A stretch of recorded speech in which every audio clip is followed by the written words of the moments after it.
Hey everybody, what is going on? Welcome to the GMI Rocket Show.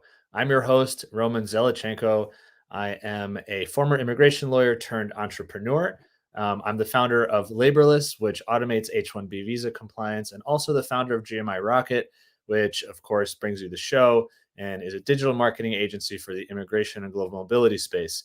I'm super excited today. We have a guest that's coming to us all the way from Sweden. It's late there because right now it's 4 o'clock in the live recording in NYC. So I'm really always appreciate it when folks come and join from later time zones. You know, she should probably be sleeping, but instead they're talking to us. And so I'm always very grateful. So our guest today is Anali Guzman Molina, who is the CEO and co-founder of Emigreat. Emigreat is an immigration tech company that is building basically workflow and technology for Sweden-bound immigration, or at least that's where they're starting. You know, the idea, we're going to talk about how this company and the idea came about.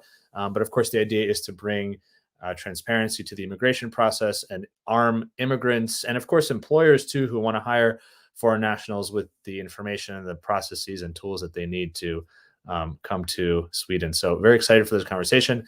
And without further ado, Anali, thank you so much for being here and welcome to the show. Thank you so much, Roman. I'm very happy to be here as well.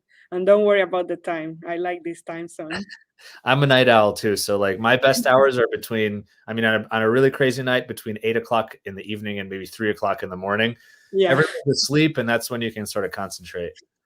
I agree as well because then you don't have the noise of people around you and you get more productive. So I do think it's a great time. And you know, a lot of people say, "Oh, why don't you just wake up at 6 o'clock in the morning?" But in my head, I'm always thinking, "Okay, well, everyone else is going to wake up in 2 hours, so I only really have 2 hours of time." But if it's in the middle of the night, you know that people are going to be sleeping for another 5, 6 hours. So anyway, that's a whole nother conversation. Um, Yes. before we jump into it, for folks who are watching, as always, please tell us who you are, shout yourself out, tell us where you're watching from. I'm really hoping to see folks from all parts of the world. That's always really fun. Yeah. And of course, ask questions of Anali, ask questions of myself. Just give your comments and your feedback. I'll always bring them up, and I love having this live conversation for that reason. So, anyways, drop a comment, and obviously, give this post, give our video a like if you're watching it live. Um, so, Annalie, you know, we connected a little while ago. I've actually known your company for a number of months, but of course, it was really awesome to chat with you kind of recently and learn about everything you're doing. I always find it really cool because, you know, I'm a U.S. immigration attorney. I always think about immigration first from a U.S. side and then like a global side. But that's just because that's my blinders, right? Of course, there's an entire world, and a lot of different countries are really building a lot of cool stuff from the Yeah. immigration space. I mean, we've had folks on the show from Canada, from Germany, from Australia. So there's just so much happening around the world, and it's really exciting. Um, I'm really curious to hear about, of course, your story and your journey and how you came to build Emigrate, and of course, what your thoughts are for something like Sweden, right? Because let's say in comparison to a population, you know, the size of the Yeah. U.S. or you know a bunch of other really large countries, obviously Sweden has a slightly smaller population, and so the question is always like, okay, when do you build tech for an immigration process that has, you know, however many, you know, people coming into the country? So I'm definitely interested to dive into that. But before we do, as always, I really love to learn about your story, right? Like, how did you come to where you are now? So you are originally you're born in the Dominican Republic, right? Yes. So So, can you talk a little bit about that? of course, I was born in Dominican Republic. My first time, let's say, living abroad, it was when I was 15 years old. I went abroad in an exchange program called AFS. And my mom realized that I was 15 years old after I have left, you know. She was like, what have I done? I sent my daughter to USA for a year to a strange family, and she's only 15. It was very unpopular, or let's say unique, in Dominican Republic to be doing those kind of exchange, but I always was curious about that exchange student in my school. So I think that that was my first experience moving abroad. And because it was such early age, I got to actually like experience what is to be like aware of different cultures and what it is to even live with another family, or how we are different, but at the same time we have things that are together. So I think that that was my first immigration, if we can say it that way. And then after that, I went back to Dominican Republic. I did my bachelor's degree in architecture, and we can dive in a little bit more about that. And of course, in that process, I started to travel more, a lot in Latin American countries. And also, for example, I went to Norway, and that's how I met the Nordics. Mm. And after that, after I finished my degree, I lived in Dominican Republic for a while, work as an architect, realized that architecture was not really what I would like to continue doing. And I actually moved back to USA, actually to work there. Wow. So yes, I was living in Lake Tahoe, which is a wonderful place to live. It's in North California. I think that a lot of people know about it. And I lived there for a year and a half with a work visa. Mhm. And then after that, I moved to Sweden to do my master's degree. Wow. So Yeah. I'm curious, when you went abroad and you were 15 years old, I mean, when I was 15, I was probably playing video games and skateboarding outside. I mean, I never even knew this was possible, the idea of living somewhere and living with a new family, experiencing a different culture. How did you come up with, like, did your school tell you about this? How did that happen? Um, there was people. I remember that I was in the eighth grade, and there were people coming to my school, and I have been in that school from since I was 5 years old. So Mhm. I have never moved from another school, and it was always like the same group amount of people. And I will see people coming as an exchange, and I got very curious. And I investigated everything. My mom said that I always only give her the paper, and she had to sign and pay.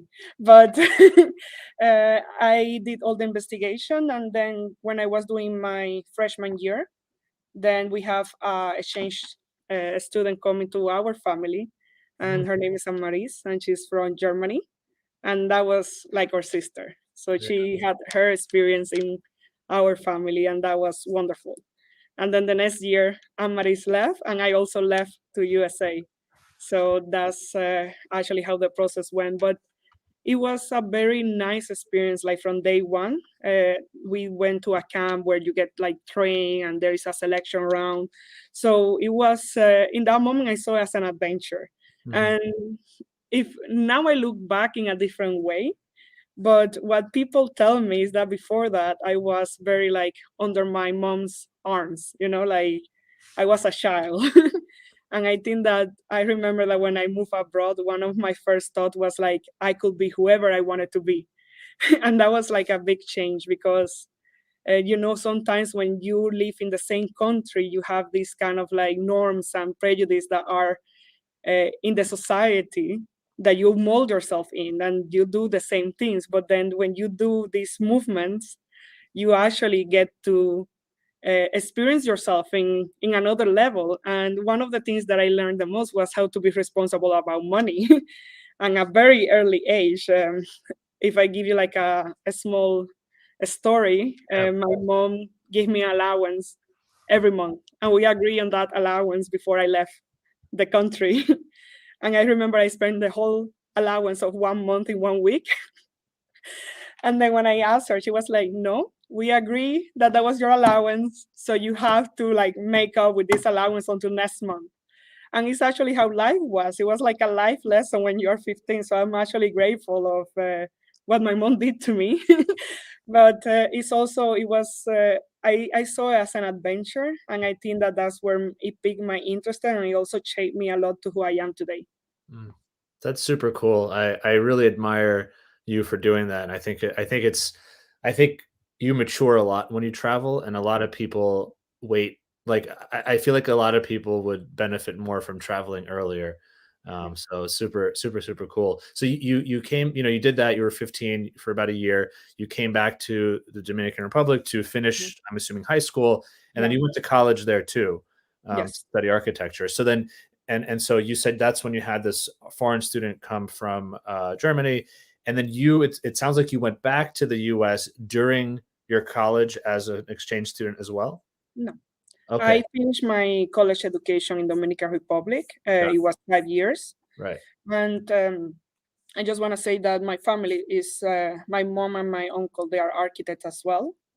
But in Dominican Republic, if you are an independent contractor, you get to do the whole building. So from ideation to finish. Mhm. So when it was my turn to be an architect, that was my expectations. And then, also in school, you are very free to do and design whatever you want.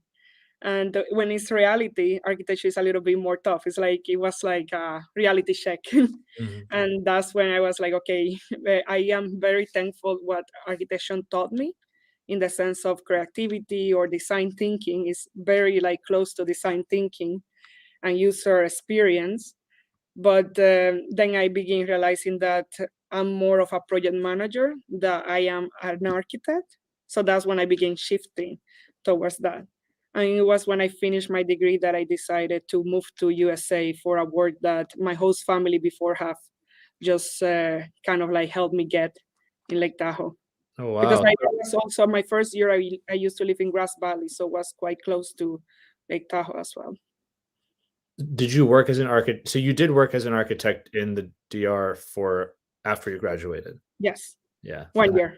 1 year, and then that's when you realized, okay, this is not exactly what I thought it would be, or something.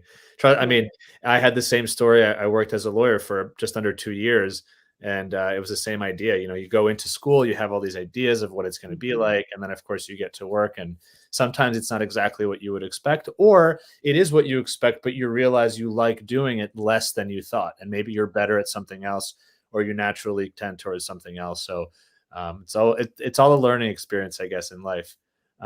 So you said that you worked as an architect, you realized that maybe your passion was somewhere else, and then you came to the US. What did you First of all, how did you come to the US? And then sort of you mentioned something with your host family, they helped you get a job. Were you doing anything architecture related at Yes, I all? was doing more property management. Hmm. So I was working with the Ritz-Carlton in Grass Valley with property management. So that's what I start doing when I arrived there. And then, of course, that work was very little to what I was accustomed to in the amount of work. So I got myself involved in everything, and I started doing all different types of jobs. Like I was bartending, I was babysitting simultaneously, right? Because I had to do that job because that was my work permit work. Right. And it was a interesting experience because it was also as well about adapting to people, and it was also about a different kind of environment.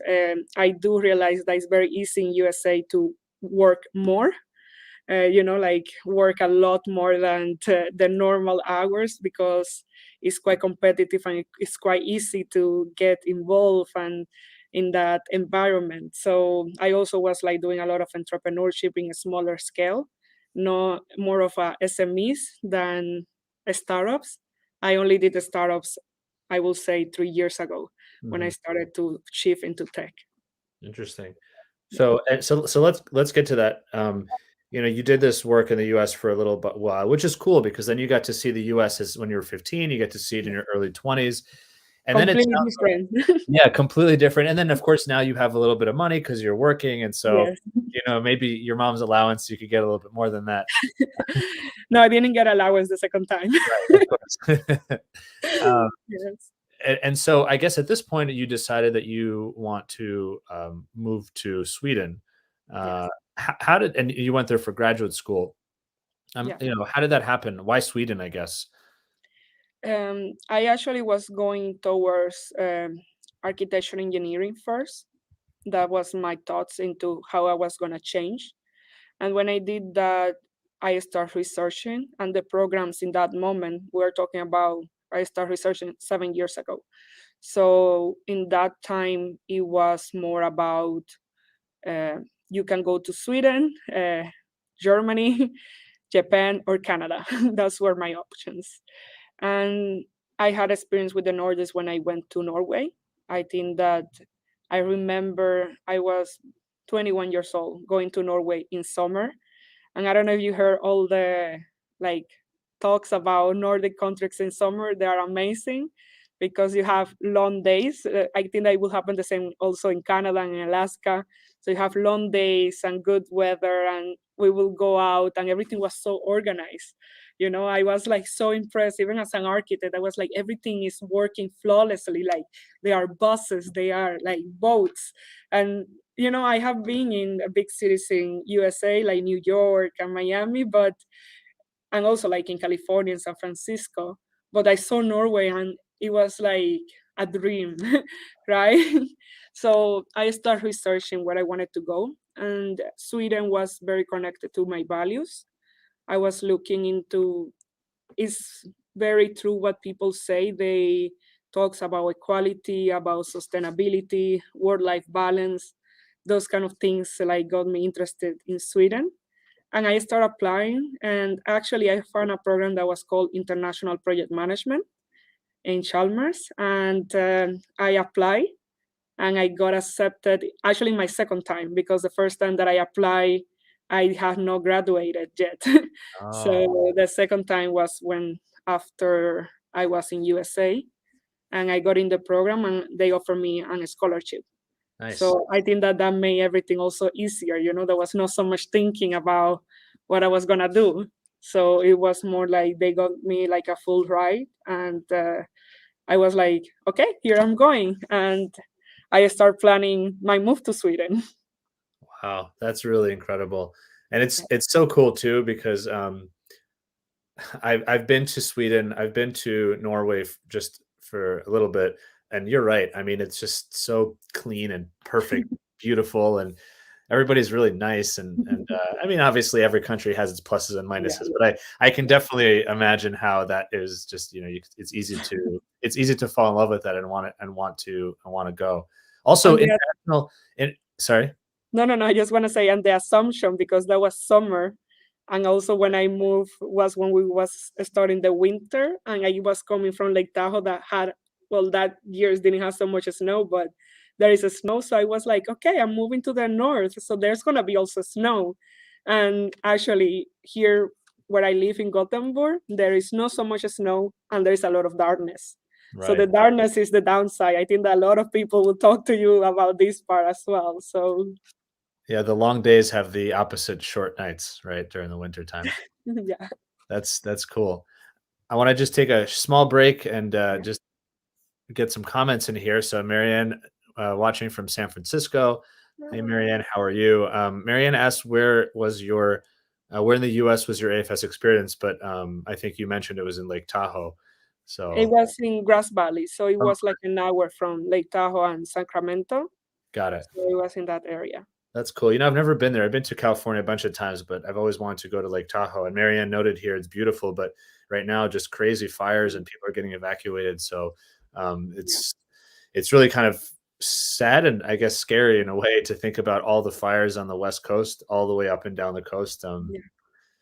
yeah, To your point about sustainability in Sweden, the Nordic countries really do lead the way in many ways of kind of building sustainability into the way they structure their cities and their lives, what they use on a daily basis. So hopefully, we can all learn from that too. And you know, but that's a different podcast. we, um, we can talk a little bit later on about it, because it's very different as well. it's very different. Yeah, that was my experience too. Um, Abhilash Ram says, "Boohoos." Thank you, Abhi. So Abhilash. Avinash is actually my co-founder. Yes, that's right. That's right. Yes, Which is very I'm exciting. glad. So thank you for showing some love. And Tasmia Shaikh says, gives you a heart and a love and some love. So thank you for that. Anybody else watching, please give us some comments, some shout outs. Tell us where you're watching from, any questions, and we'll definitely bring them in. Yes, So Annalie, at this point you've got accepted into Chalmers. You're in the school. You're studying international project management. Where does the tech space come in? Like, how do you start? I understand that it's a technology college, I guess, right? So or university. So it's kind of focused on technology, but that doesn't mean everything is about technology. So can you like where did you start diving into the tech space? I kind of want to get a little understanding about that, and then of course, we can start talking about, and I'd really love to hear about, okay, how did all of this come together for this idea of emigrate and really build something from a technology space for immigration. But before that, how did you get into the tech scene? Because you were more in the architecture side of things before. Yeah. So when I started going to Chalmers, because I was changing degrees, it was more about international project management. So we begin thinking about project psychology and how international project works and working with people from different places of the world. So it was a very interesting program, but it also gave me the flexibility of taking like flexible courses. So I started to think about, for example, design thinking. I took that course. It was called design. So I was like, oh, maybe this is a little bit related, but not too much. Mm-hmm. And that's when I started like going into understanding more about how you can impact people with tech. And it got me curious. But I will say that I finished my degree.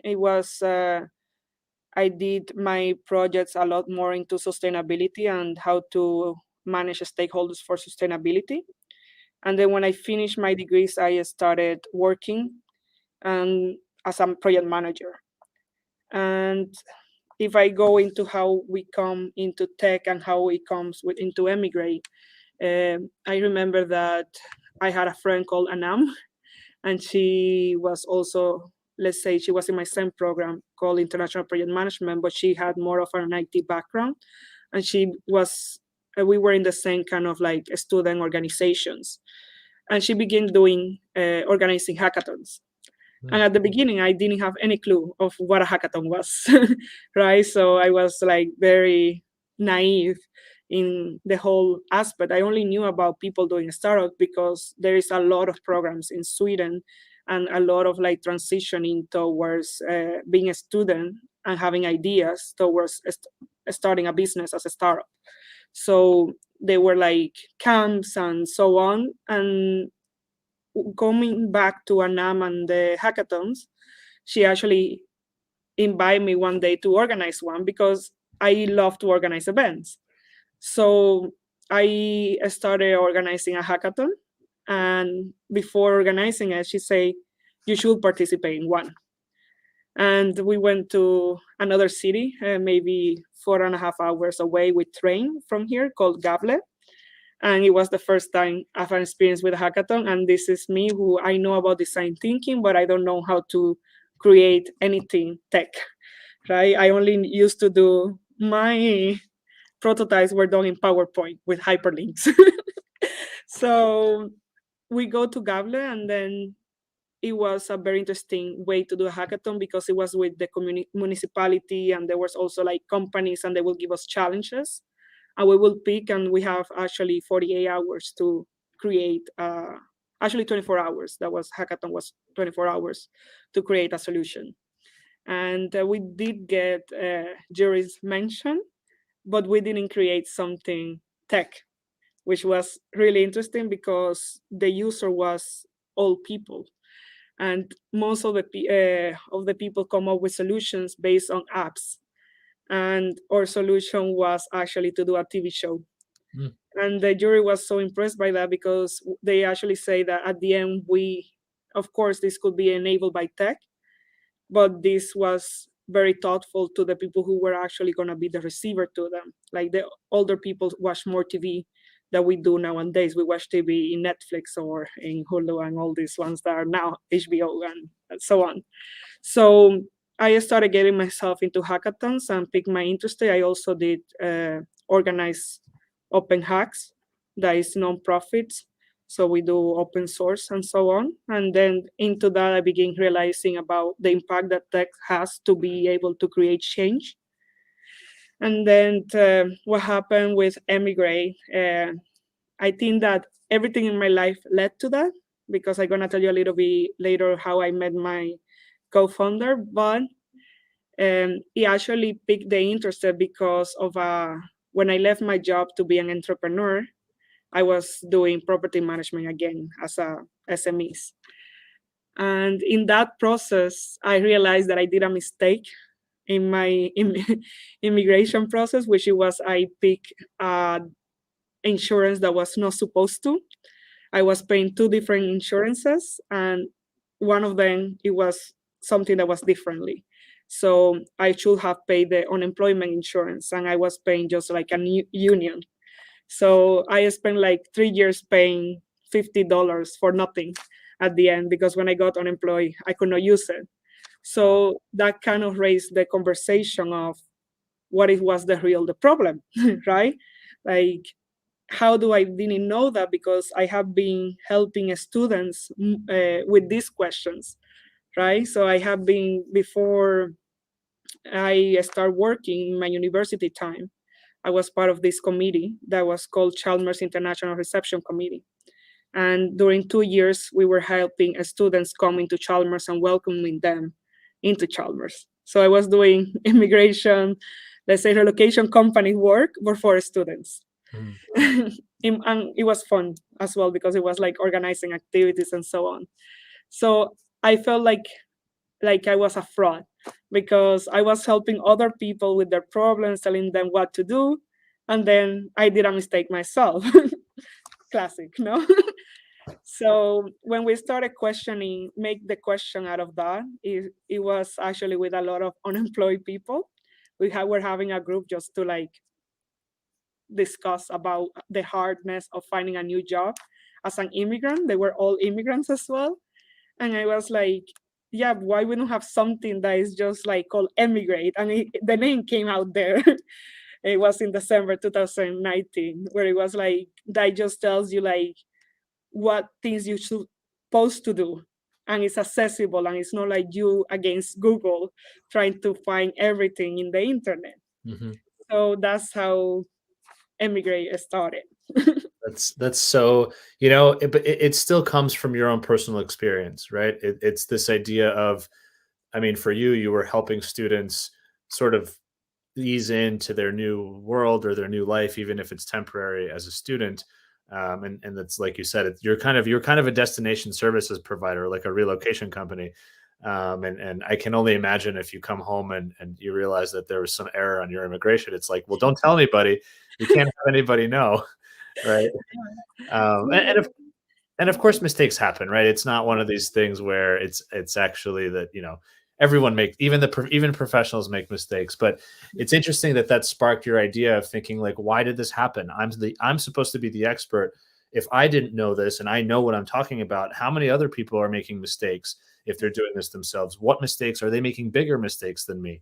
Okay, you didn't get unemployment, that sucks. But what if someone did something that had made them leave the country, or something worse? So I love that. And I feel like this idea of solving a problem that you had is such a it's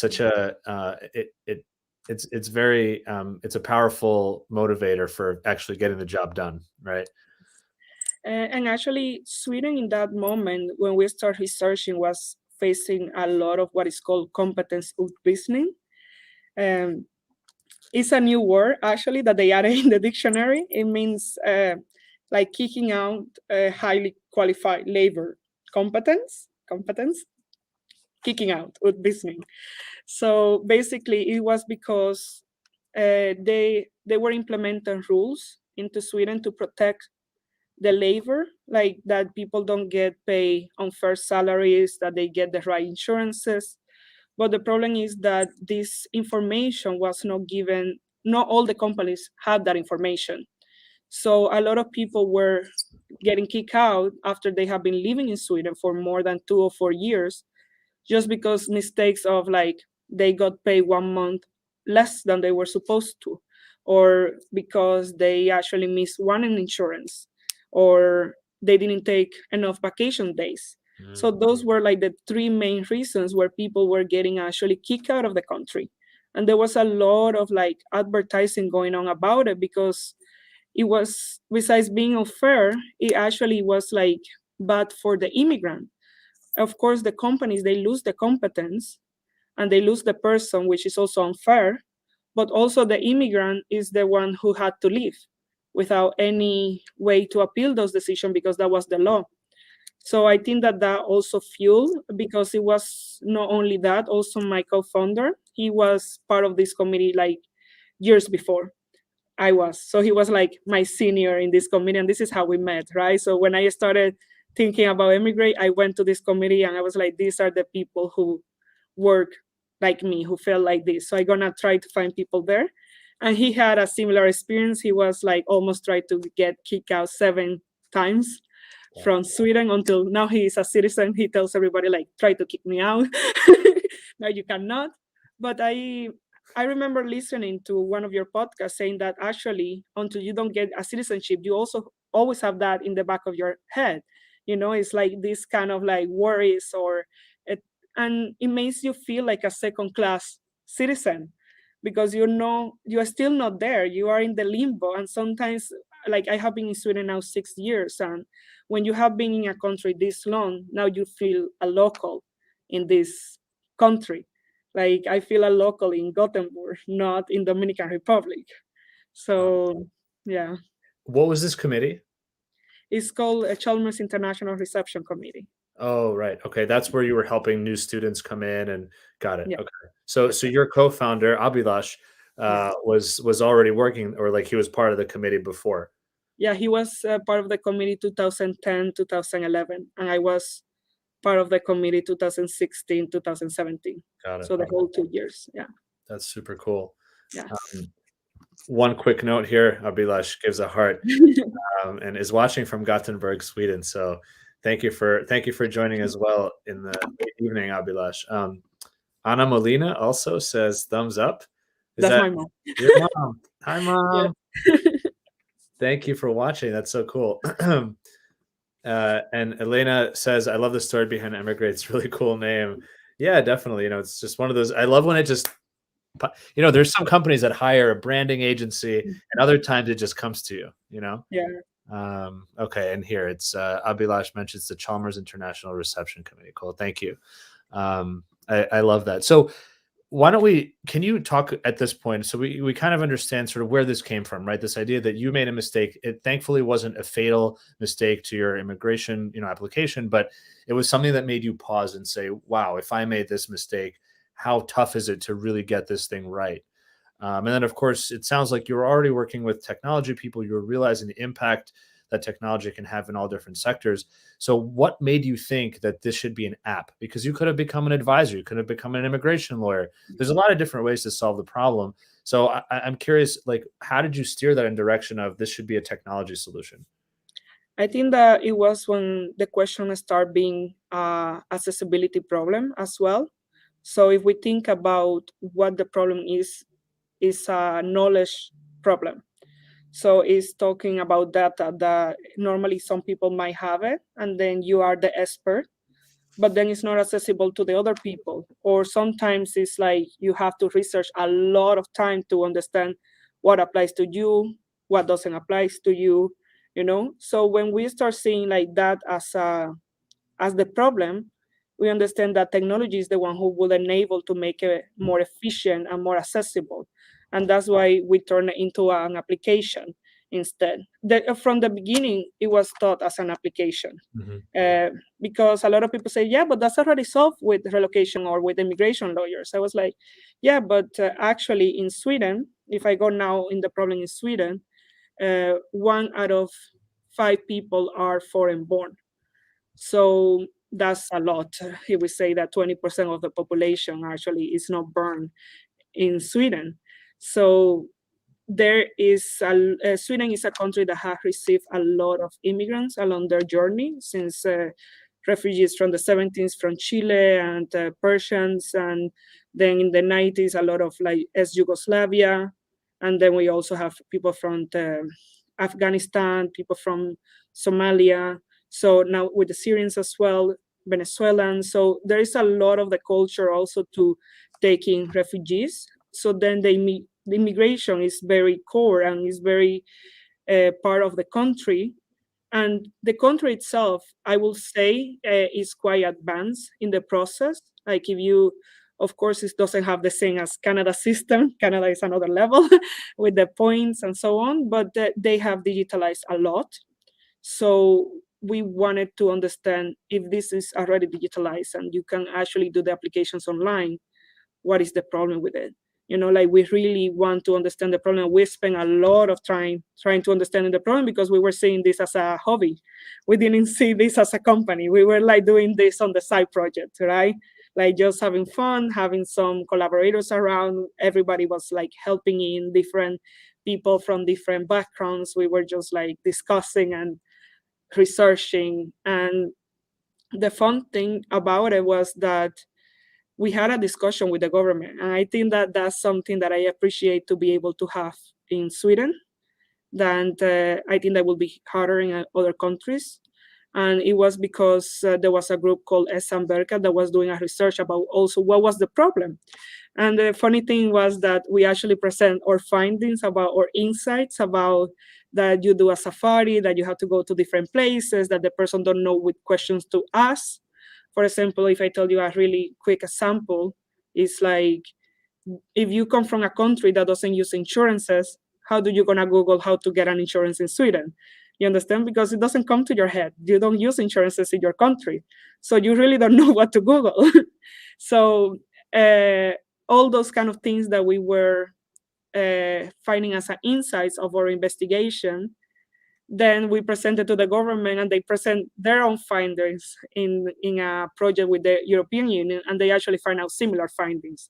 So it was actually like it's something that it have been understood. The difference is that they have decided to go a different way that is like the same way they have been done, that is like blogs or like you go through the websites and find out the information yourself. And we are trying to do it differently. We're trying to go more into personalization, and all this is now can be done because of technology have enabled smart contracts forms. We can also like decide like based on your like profile that you're creating, you can start getting feedbacks of what you need or what you should do as an advisor, but also as an assistant. That's how we are creating Emigreat. So it's kind of this platform that allows you to, and because it's an immigration context, I imagine it's something like, here's the country I'm from, here's the citizenship I have, here's the type of visa or whatever in Sweden that I'm looking for. You hit a button and then it gives you a list of everything you need, requirements, what documents you should be thinking about, maybe like you said, insurance down the road, some things that is that sort of how it is? It's almost like a So it's a journey. I think that everybody as a starter will tell you, you have to start somewhere, yeah. and you have to interact with somewhere. There is a vision that is what it will come. We would like that people can do it through the program as well. And it's because for a long time we want people to do it their own, right? We wanted to have people like have the instructions and for them to do it themselves. But more and more we have been finding is that people do prefer to have it done as simple as possible. They want to do the minimum amount of work, and that is now is possible with technology, but it takes more time to develop each part of it. So we are studying more of the milestones of visas and permits. And the funny thing about this, I just gonna tell that when we started, we thought that we were unique. Okay, we were like, we don't know any other company doing this in the whole world. And then when we started researching, we were like, okay, we found other companies. We found companies like Simple Citizen, Boundless, Visto, companies that you have had, but also, for example, companies like Localize and Jobatical in Europe. So it was actually like very exciting to see that this is something that is coming up and is something that has value to people. The thing that we see more as a differentiation is that we want to make this also accessible for B2C, because a lot of the companies things are gonna sell to the companies, right? The companies is who make the business. As a startup, that's what the VCs want to hear. But also it's a constant fight for us to sometimes go like, who is the one who really needs it and who is the one who can afford it, right. let's say. But basically what we want is that people can do in the startup all the processes and have just partnerships that can be service providers where they just can pick, and based on the data, it gets done automatically. So you're starting off with like a little bit more of a marketplace type of thing, or sort of getting people to maybe create a profile. I guess can you walk us through what it looks like? I know it's early days and there's going to be a lot of growth and a lot of new directions, but I'm just curious to see where you're starting off now so that people have an idea of what they can, if they reach out to you or they go check out the company, what they might find. Yeah. So right now we are still working a lot as consultants, if we say that way, because as things are being built, is better to just connect people and Mhm. then refer. So, for example, like we are creating uh, a database of immigration lawyers where people can access to them if they wanted to do it with an immigration lawyer. We cannot take away if you decide to do it with an immigration lawyer. We just want to enable you, right? So basically, at this moment, we're doing visas and permits in Sweden, and especially those for work permits and family reunification. Mhm. That's where we are right now. And then we have our MVP release. It will be in October, at the end of October, hopefully. So that's why I'm a little bit hesitant. Yeah. No, no, not so much. But basically, I think that it's better to share and then that we can collaborate. But basically, we are starting there with this part of people can do the task with the software, and it can communicate to a super admin about it.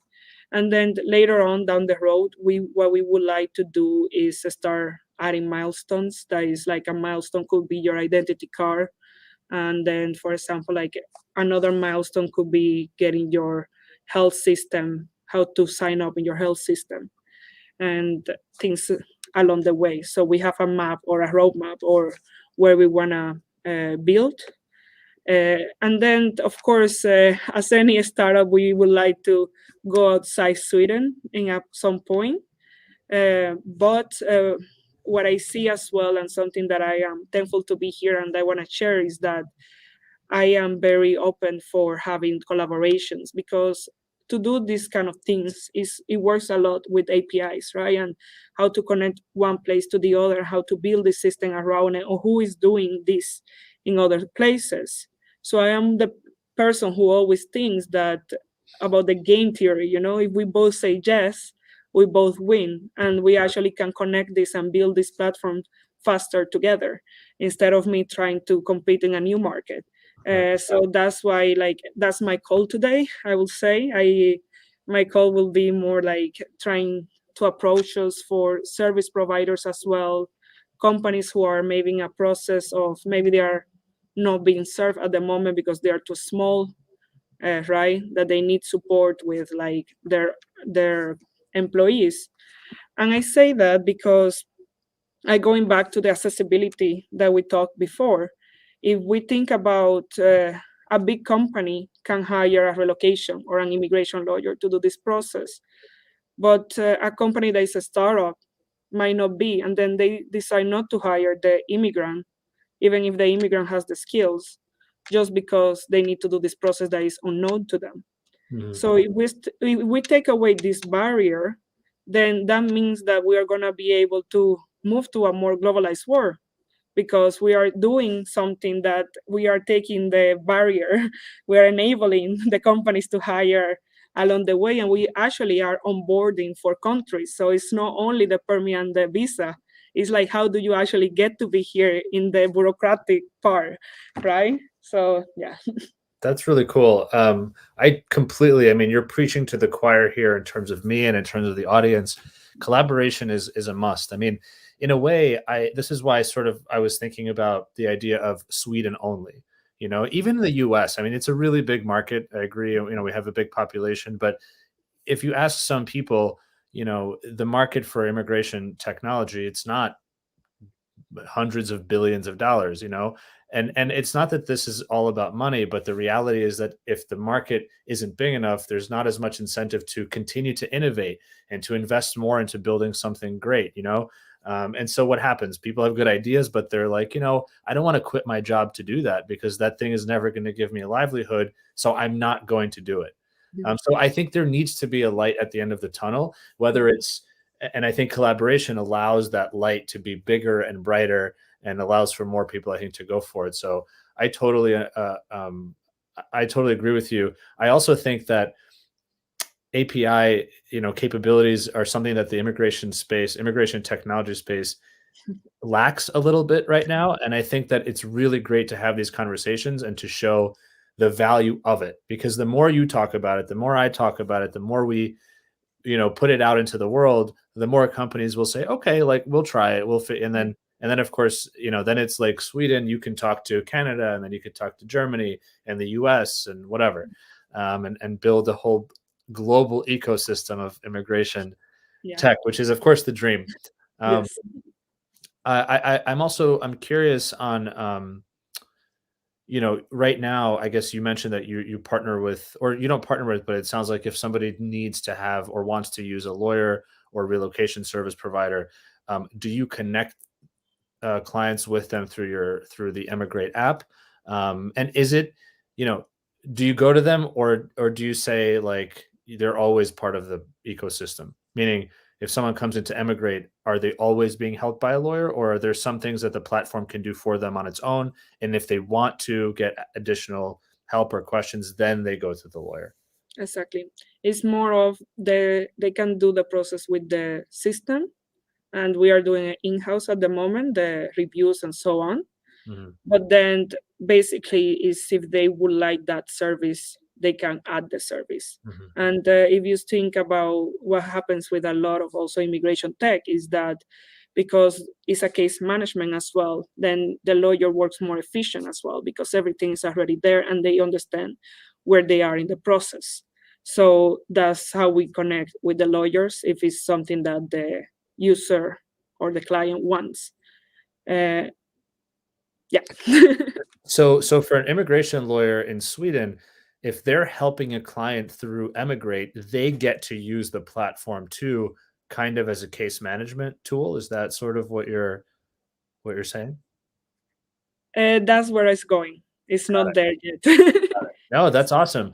Because I'd be curious. I mean, maybe this is something that the lawyers just would want for themselves. I mean, you can provide this service and this help on a B2C scale when you're talking about, just providing tech to immigrants or potential immigrants. At the same time, if the technology is robust, you can turn around to lawyers and say, "Look, we can help you run your practice better." Right? This platform is specifically made for the Sweden immigration. Exactly. So And that's not only lawyers, but also relocation companies. mm, Because, like, for example, there are relocation companies that might have also lawyers inside, but they are now doing conversations maybe through emails and spreadsheets and files, right? So also like what we have to understand is that Sweden has a culture of do it on your own, and actually, the government itself doesn't. When you have a power of attorney, it not necessarily have to be to a lawyer; it could be to an expert as well. So that's why there are companies like unions or even their own companies. They have a person that is the HR who is responsible to do the permit with the immigrant. And the HR sometimes they, if I tell you like a horror story, one HR did a mistake and put that the time of the employment was 6 months, and that was just the temporary like 6 months trial period. And then the person did not get to have an ID for those 6 months because they only got 6 months visa, right? And you need to have it for a year. And then the person could not get paid. It was because if you have your ID, you cannot have your bank account. So everything was a chain of actions that led from that small mistake, mhm. right? But like if we think about like where the problem lies, is so much more easier to create the system that supports both sides than actually trying to educate each HR in each company, right? So I think that that is where we're going as the first steps. Yeah, that's cool. I mean, if the immigrant comes already with the knowledge and information in the system, if that's, then they can come to HR and they can effectively help each other out in a way. Exactly. That's cool. I love it. And this is what's cool to me about talking to to you as sort of when you're early on in the journey, because the vision is there. Obviously, it's all about execution, how you get it done, when you can get it done, and adoption. But I think it's just really neat to think about how much opportunity there is in Sweden. And then, of course, you can go to Norway, you can go to Finland, you can go to other countries in the area, um, et cetera. I'm curious, on the U.S. side, right? Okay, we have a lot of immigration tech companies. It's a big market. At the same time, our government's immigration processes are very, very overwhelmingly manual and paper based, and it's very frustrating. Canada has a lot more technology. A lot of other countries do. Yeah. Um, can you talk a little bit about that on this? I've never immigrated to Sweden. I went once. I went once to visit. I actually have family that live in Malmo. Oh, nice. But I took the train from Germany. It was a very easy, as a US citizen, I guess it was really easy for me to cross. I've never had to deal with immigration really in Sweden. So is it open for, folks like you to come in and collaborate and build technology and make things easier? Or is it sort of really difficult to make that happen? I think that making technology or being a startup in Sweden is easier than anywhere else that I have lived in. That will be USA and Dominican Republic. And it's basically because Sweden has the platform for doing that. Like from day one, there are places where we can go for free business development advices. We are right now an incubator, and the incubator is certified. So then we get some funds from the incubator to test and validate our product. And I think that all those things is all that structure and all that funding goes into research and also to grow new companies is what's making Sweden like the next Silicon Valley, right? Like if you think about it, Stockholm has like way more unicorns per capita that after Silicon Valley in the world, and we only 10 million people here.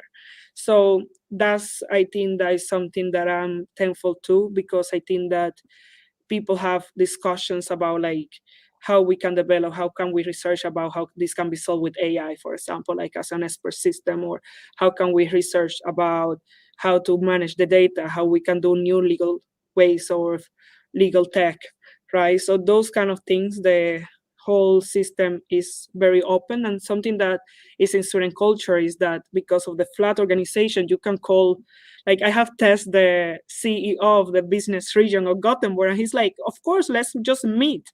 It's very like easy going to just slide in somebody's DM in LinkedIn, right?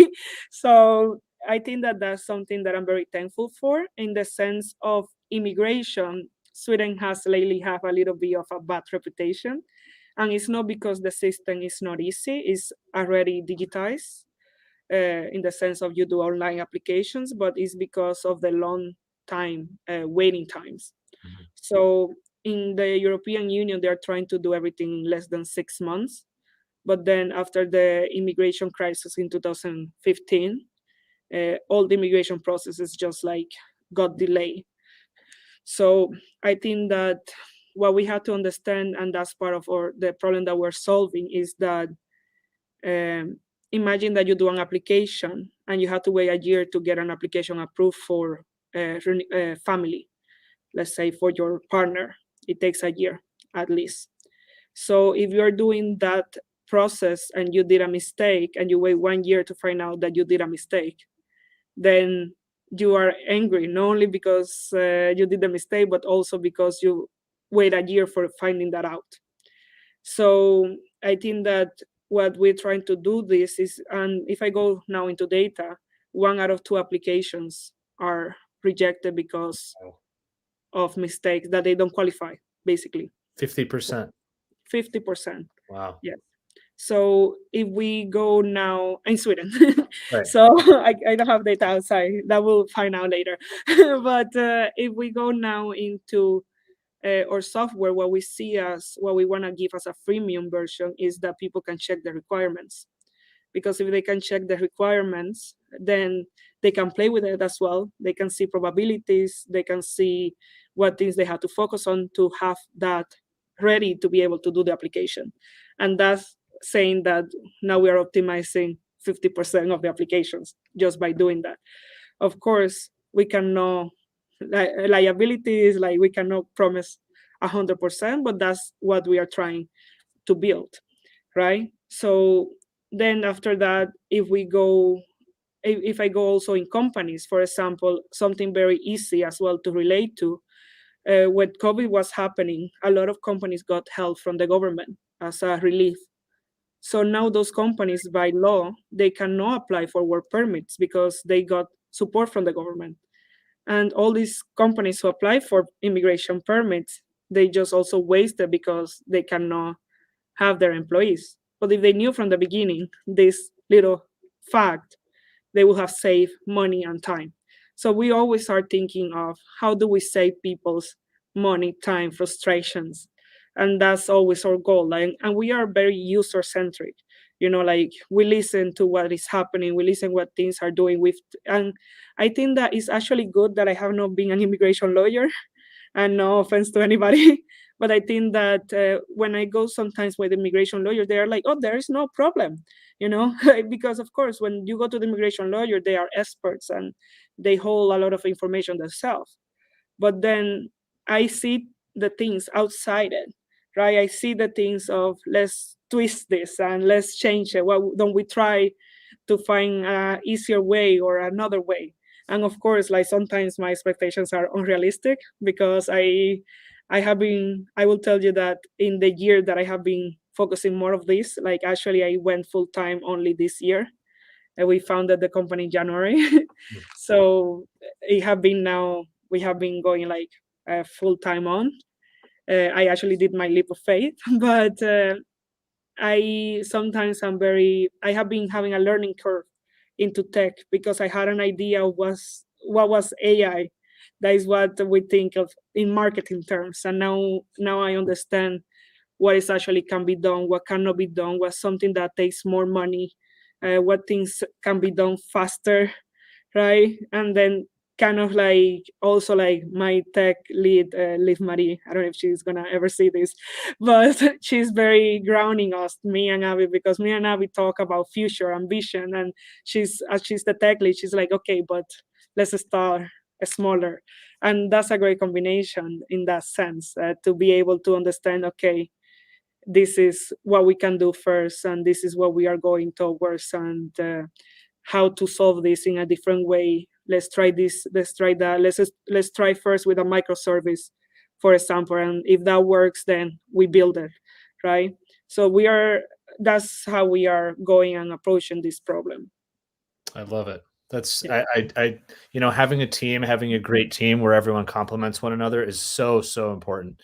And you know what, to your point too, I it's not about, no offense, that you're not an immigration lawyer. I think it's great because every industry needs an outside perspective sometimes. And it's not like you're coming in blind. You're going to be working with people who are experts, but the perspective is different. And I think sometimes that's what you need to come in and say, yeah, why don't we try this differently? What if, I've talked to a lot of lawyers, and, I practice myself, and I still try to put on have a different lens, a different point of view. Sometimes I talk to immigration law partners and I'll really dig in and I'll ask them, well, why do you do it this way? And you'd be surprised how many times I get the answer, I don't know. I guess we just always did it this way and I never thought about it. Right. So it does take sometimes someone else to come in from the outside and shake things up a little bit. Yes, and that's the point. Let's shake the world. Let's literally shake the world. I mean, right? Just a few quick comments here. We got some claps from Amanda. Thank you, Amanda. We've got more people showing you love, which is amazing. Somebody on LinkedIn. I invited all my families and friends. Oh, good. I love it. That's so great. Somebody sharing the cultural and societal parts too. Societal infusion with and for immigrants. Yeah, I mean, it's bringing immigrants in is not just good for the economy, but it's great for. I mean, listen, I love all of the food in New York City. It would never be possible without all of the amazing people coming from their home country and literally sharing their cuisines, right? Yes. Abilash, your co-founder, says the human aspect of immigration is something that can be easily ignored unintentionally. Agreed. And that's why a lot of immigration lawyers focus on they use, even in their marketing, they use words like empathy, they use words like understanding and caring, and not just, you know, visa this, or, solutions that, right? It's showing that along the way we'll care for you and care about you. And I wanna and we love Liv Marie. I wanna add about this because it's something that we have also like going back and forward as a startup, and it's because we wanna be very tech oriented, right? And we want to be automate everything and use uh, chatbots and so on. And sometimes people is just like, I just want somebody to talk with. So we have to balance that out. You Mhm. know, we have to balance the part of there are people who would like to have are okay doing a chatbot, but there are people who wants to talk with somebody, and that's okay. That's okay to be able to enable both people to work in the same place. So Mhm. Emigrate is a one-stop shop. So then you don't have to go anywhere else. If you want to talk with the lawyer, you talk to the lawyer through the platform. If you want to just do it with the platform, you are welcome to do it. It's very ambitious in terms of the amount of work that it needs to be done for it, but I believe that I have found my passion, you know, and I believe that, and as you as well, you feel for this and you love this. So when you find this, then it's like, okay, this is the challenge. Then it might be down the road, but that's the goal. So we want to do one stop shop, but we don't want to do one fits all. What we want to enable is that people can make choices inside the same platform and they can get a if they had to pay, they will have to pay more to talk with a person, sadly, because it's the reality. A person holds more value than the machine in their hourly spend. But we want to be able to enable that as well. Mhm. So I just want to add it on because I think that the human aspect, a lot of people ask us like, oh, you're only going to build for 18 years old to 30 years old. You know, those are the ones who are going to be using your platform. So you have to be focusing on students or early professionals. I was like, no, not really. The 40-year-old maybe will be wanted to that we do it through the platform, but he wants somebody else to do it, right? So then it's everything. He gonna pay more because he wants everything done, and the young person gonna be like, I'm gonna do it with the platform, so I'm gonna do it myself. So that's the aim. Yeah, it's great, and you give people a choice, and really that to me is access to justice and access to immigration. You give people who have the means the ability to use it. You have people who have less. You give people who have less means an alternative that's better than having zero guidance, but is still accessible and affordable, and things like that. I'm curious. I know it's still early on, but I'm kind of also curious. I mean, I'm sure there have been a ton, but are there any memorable maybe challenges or difficulties? And I know every day is almost a difficulty and a difficult challenge, but I'm just, I'm curious because it sounds like there's always the learning and things, but that overall it's just been up, up, up, and learning and learning and building. I'm wondering if any like challenges come to mind. And I say this also because for the audience, for people listening, for myself too, you learn from other people's mistakes much more so than you learn from other people's successes. And this is a cliche, but it's very true, I think. So I'm curious if you had any experiences like that you can share that we can all learn from. I think that there are a lot of experiences that we have learned. One of them will be um, try to always get somebody who knows more about these kind of topics, or somebody who had experience, for example, building software early on, because we spend a lot of time trying to figure things out on our own. And then when we have, for example, Liv come in, she was like, okay, we have to get a structure. You know, the same thing happened in the incubator. Like, let's get a structure. Let's do a step one, a step two, because of course you can learn a lot of things about entrepreneurship online, but sometimes you just need like what steps you are missing, right? Into your that you need to have a roadmap, or that you need to have a user to be able to build for that user, right? Especially when you're having a problem that can be for a lot of people. And also I think that another learning experience that I will say is that I think that this everybody says it, but you have to try with the users right away, because we spent a lot of time building on our own. And of course, we were not doing it full time, we were just part timing it. but we were doing investigation of our own, and we were like a lot of like assumptions. And then when we start just working with the clients, then we realize, okay, this is easier. Oh, we can do a template here.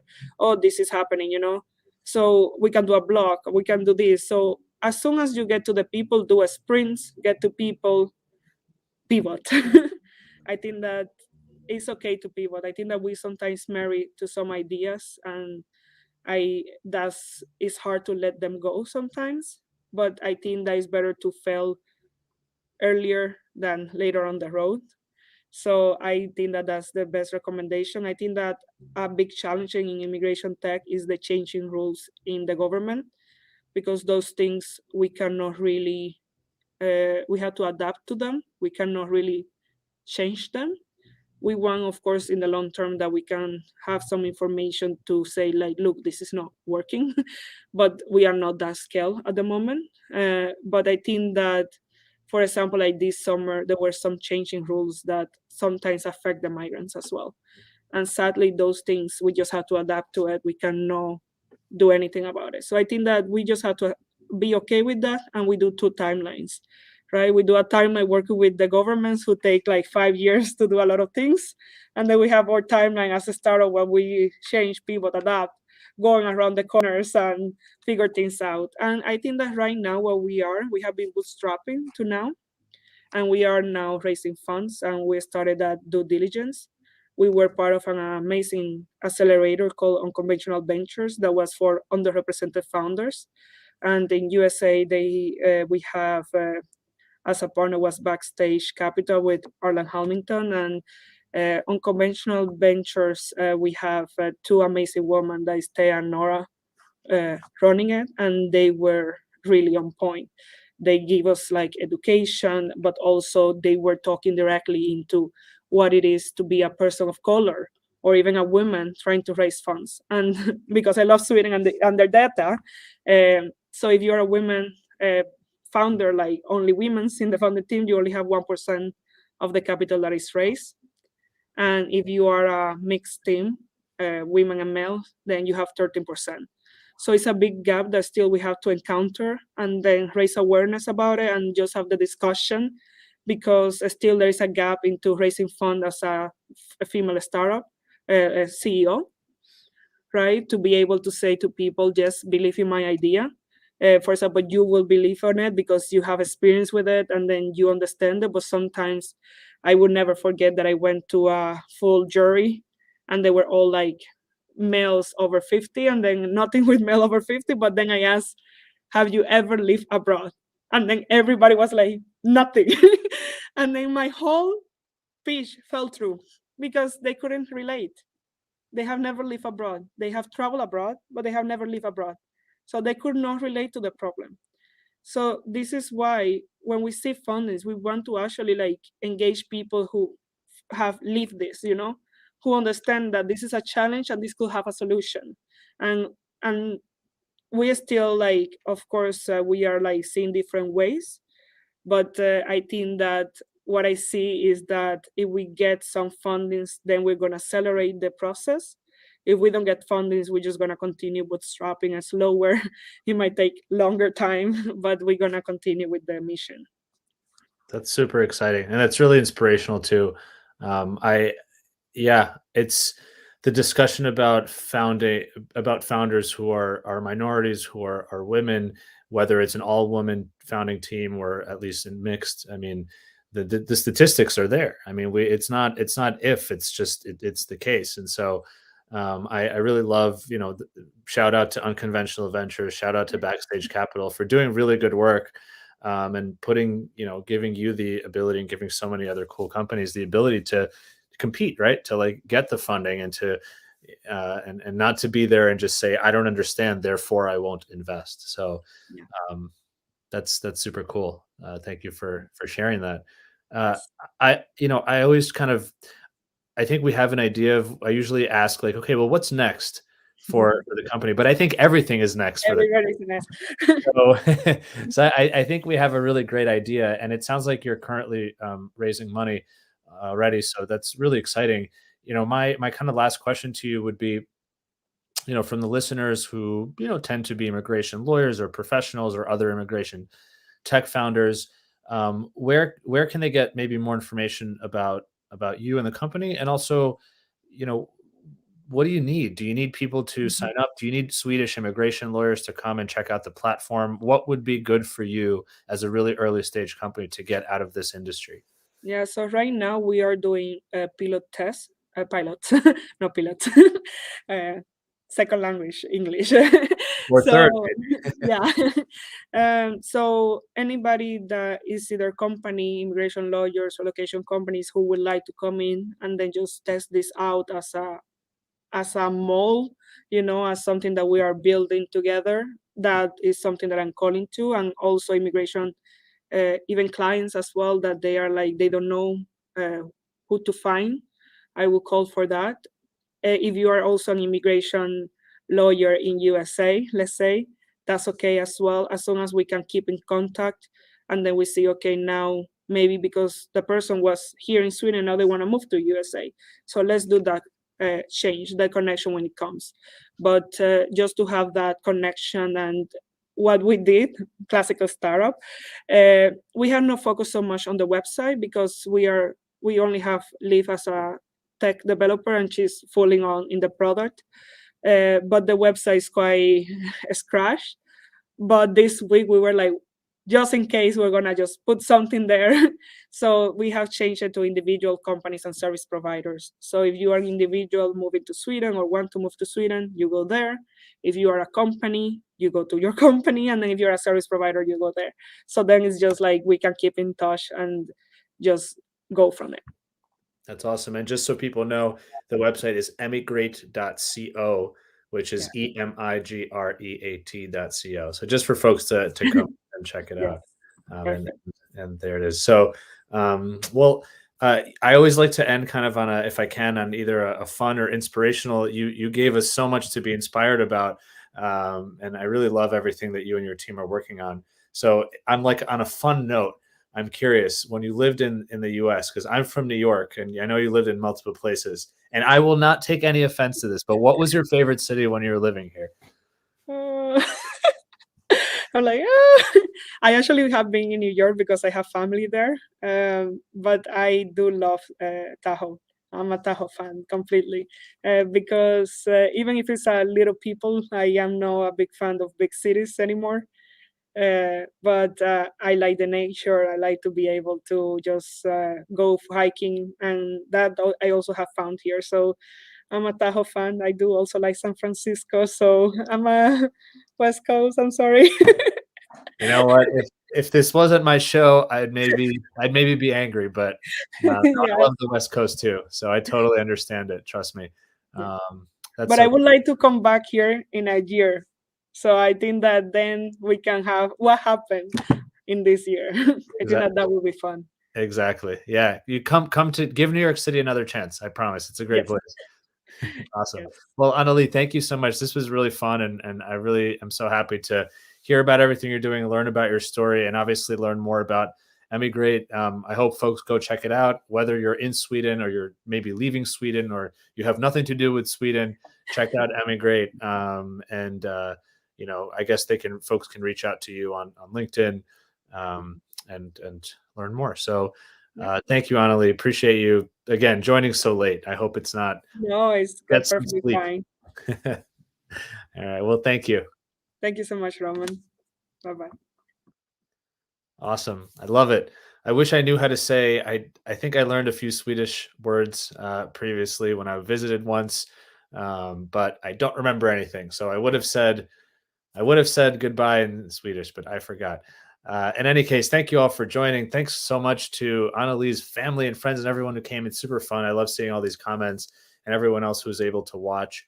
Again, connect with Annalie on LinkedIn. Check out Emigrate. I love having a combination of really kind of mature and sometimes even exited companies, and then of course seeing folks that are really early on. That's really fun for me because we've all been there. Every company, laborless is still growing, and even companies that have been around the immigration space for 20 years were small and we're starting out at some point. So it's always a great reminder of all the awesome people doing things in the immigration tech space. Thank you all so much for joining. I'll see you next week for another episode with another great guest. And in the meantime, stay safe, have a wonderful weekend, and peace out.